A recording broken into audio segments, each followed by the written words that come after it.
Yang tidak boleh apa? Sejak awal kita tahu bahwa pasangan kita ini buruk, terus kita nekat. Jadi ya jangan. Kalau memang tahu, kita juga ragu-ragu, kita juga tahu ada banyak buruknya. Misalnya kalau nanti aku jadi mungkin pontang-panting, kacau, rusak hidupku, ya jangan diterjang saja.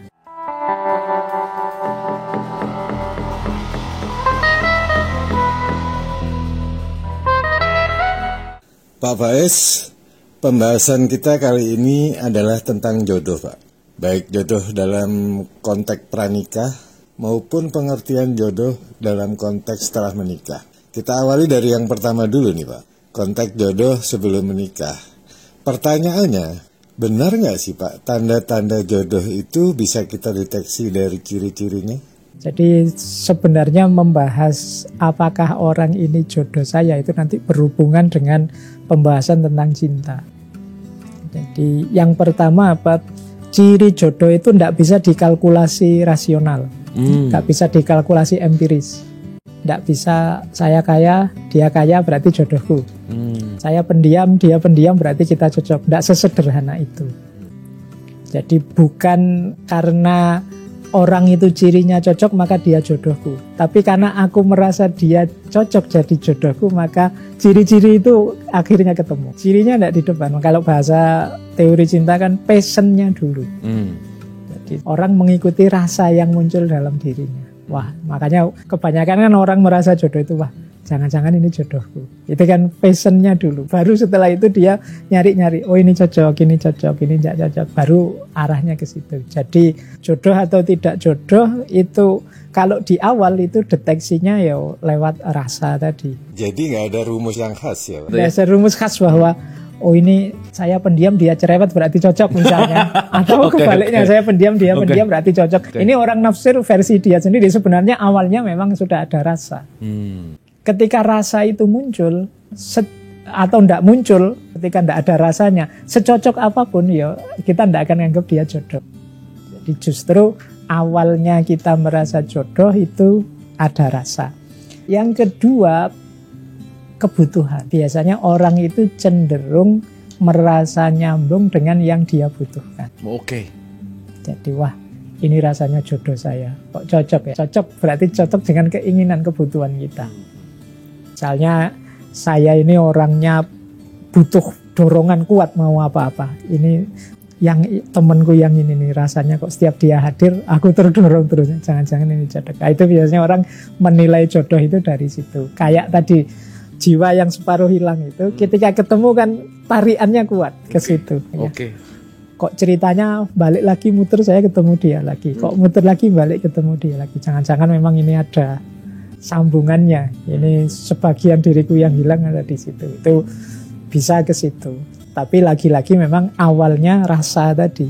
Tidak sekedar kalkulasi kecocokan materi atau sifat kita dengan dia. Berarti tanda-tanda jodoh itu sifatnya sangat private ya, Pak? Karena menyangkut rasa. Sementara kalau hanya sekedar mengandalkan ciri-ciri, sepertinya kurang mendapatkan dukungan dari data empiris. Jadi bukan karena engkau ada ciri-ciri yang cocok maka kamu jodohku. Tapi biasanya orang itu karena aku sudah ada rasa padamu maka engkaulah jodoh. Jadi awalnya begitu. Dan tidak apa-apa menurut saya, yaitu bagian dari ikhtiar kita untuk mencari jodoh. Jadi pastikan ada rasa pada orang yang nanti jadi jodoh kita. Karena kalau tidak ada rasa itu perjuangannya agak berat. Bukan berarti tidak mungkin. Ada saja orang itu yang tidak kenal sama sekali, tidak ada getaran sama sekali. Mungkin karena situasi, karena keadaan terus harus menikah. Tapi ya tidak masalah. Nanti yang penting kesediaan. Kalau cinta itu tadi kan selain ada rasa kan kesediaan untuk bareng-bareng mencocokkan, menyesuaikan. Pada akhirnya mungkin rasa itu muncul sehingga bisa langgeng. Tapi ada juga orang yang sudah berikhtiar tapi tidak muncul. Sehingga kadang-kadang ya kayak tadi disebut, wah jodohnya jangan-jangan sudah expired ini, sudah habis masa berlakunya. Ya mungkin karena prediksi awal tidak cocok dengan kalkulasi yang situasi yang berjalan. Agak bergeser sedikit nih, Pak. Terkait jodoh ini kan banyak juga orang yang berpegangan pada konsep takdir. Takdir dalam tanda kutip. Karena di dalam takdir sendiri kan ada kandungan tentang qadar dan qadar. Tapi kita tidak akan membahas itu. Nah, mereka yang berpegangan pada konsep takdir tadi meyakini sepenuhnya bahwa jodoh, mati, dan rezeki itu sudah ditetapkan oleh Allah. Jadi apakah dengan demikian kita boleh hanya pasif menunggu saja atau berpasrah diri sepenuhnya?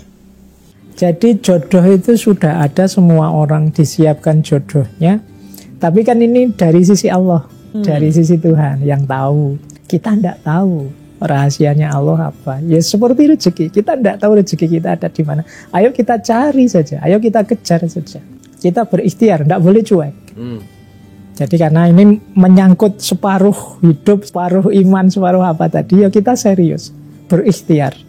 Boleh orang itu, Pak, saya ingin jodoh yang begini, monggo saja, tidak masalah. Itu bagian dari ikhtiar.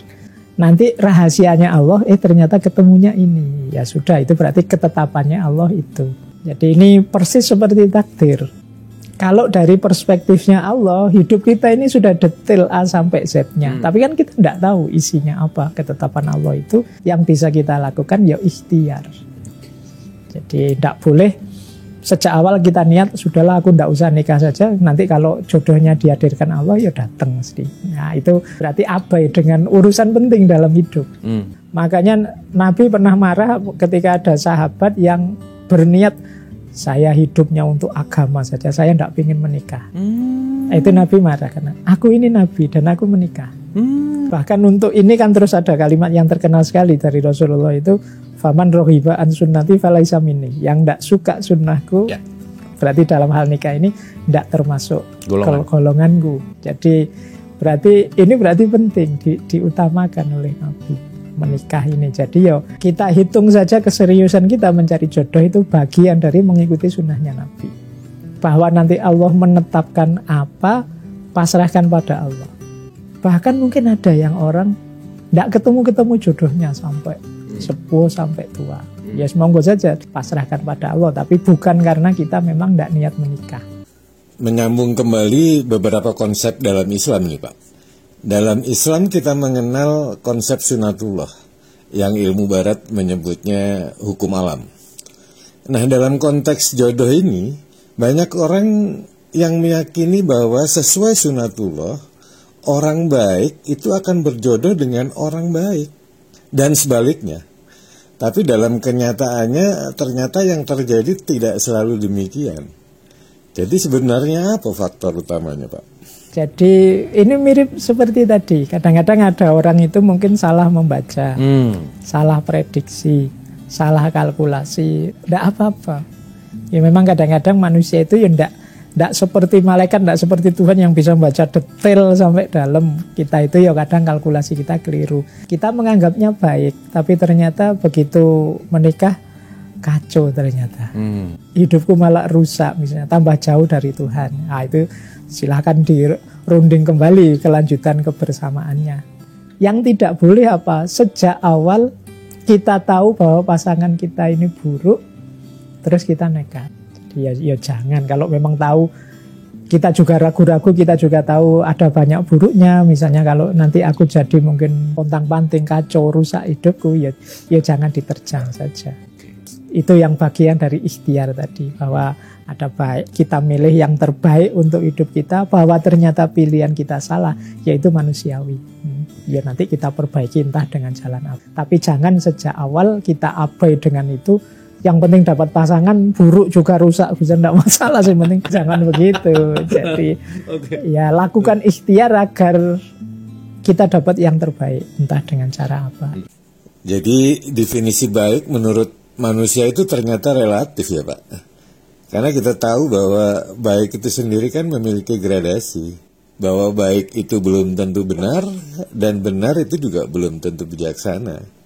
Jadi mungkin kita harus bijaksana dalam memilih jodoh. Karena di dalam kebijaksanaan kan terkandung kebaikan dan kebenaran. Maka ada perspektif yang agak berbeda.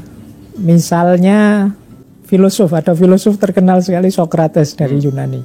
Kata Sokrates, cobalah kamu menikah saja. Kalau kamu dapat istri yang baik, alhamdulillah kamu bahagia. Kalau kamu daftar istri yang buruk, ya lumayan kamu jadi filosof. Iya, kata kamu dapat istri yang buruk itu kan terus kamu banyak merenung, banyak mikir. Terus, iya, kamu jadi filosof sekarang. Atau kata Jalaluddin Rumi begini, jangan engkau mencari istri yang lurus atau marah karena istrimu tidak lurus. Tapi jadikanlah pasanganmu itu jalanmu untuk lurus. Jadi pasangan kita itu ya, selain tadi melengkapi hidup kita, dia juga pelajaran demi pelajaran.